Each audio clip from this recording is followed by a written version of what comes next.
आपने नारियल को गौर से देखा होगा, आंखें होती हैं।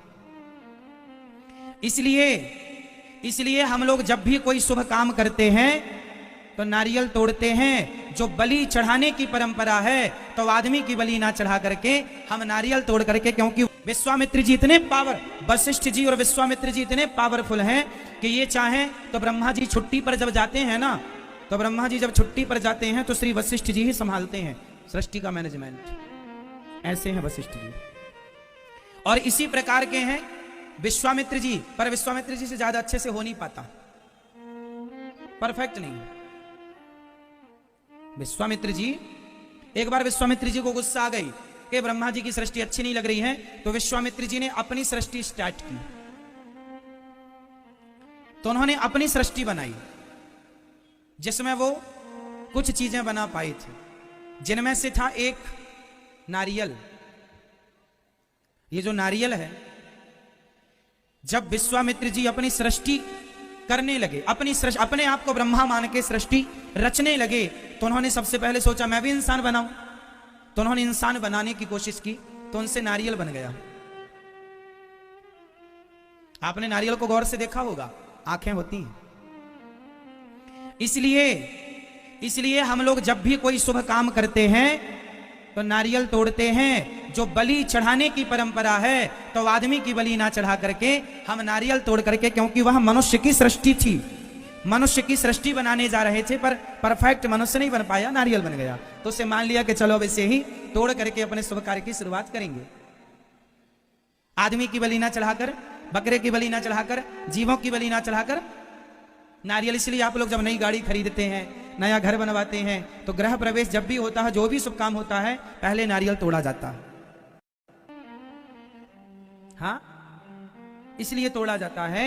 ये विश्वामित्र जी की सृष्टि का आदमी है, मतलब वो बना रहे थे कुछ और, बन गया कुछ और, तो परफेक्ट। अब इसका एक और शास्त्रोक्त मैं एग्जाम्पल दूं। कोई आपसे पूछे कि नारियल क्यों चढ़ाया जाता है, तो नारियल क्यों तोड़ा जाता है? नारियल इसलिए तोड़ा जाता है, प्रभु यह भी नारियल तोड़ने का अर्थ है कि प्रभु मैं आपके चरणों में नारियल के रूप में अपने अभिमान को तोड़ रहा हूं। कोई भी शुभ काम, गाड़ी आपने खरीदी, तो आप भगवान से ये कहना चाहते हैं, प्रभु मैं ये नारियल तोड़ के ये बता रहा हूं कि मैं इसका मालिक नहीं हूं, आप इसके मालिक हैं, आपका सब कुछ दिया प्रसाद है, मैं नारियल के रूप में अपने अभिमान को तोड़ रहा हूं। इसलिए नारियल, घर बनाया तो कहीं घर का अभिमान ना आए कि ये मेरा घर, इसलिए नारियल तोड़ते। कोई भी शुभ कार्य होता हमारे यहां, नारियल की विधा। तो ये नारियल भी भगवान, अब आपने देखा होगा, समझिए, नारियल कच्चा होता है ना, उसमें पानी होता है। और आपने देखा होगा जब गर्भवती माँ के पेट में जो बच्चा होता है, एक थैली होती है गर्भाशय की, उसके अंदर पानी ही तो भरा होता है, और पानी की थैली में ही तो तुम 9 महीने रहते हैं। बोलो हाँ या ना? तो विश्वामित्र जी मनुष्य बनाने जा रहे थे, तो ये शुरुआत हो गई थी, ये मनुष्य का बीज पानी था इसके अंदर, धीरे धीरे डेवलप होता, आंखें माखें बन चुकी थी, बाद में हाथ पांव निकलने की तैयारी थी। फिर रोका गया कि काहे तुम परेशान हो रहे हो, ना हो पाएगा तुमसे, मान्यता नहीं दी जा सकती आपकी सृष्टि को, जो चल रही है उसमें अनुकूल से चलो।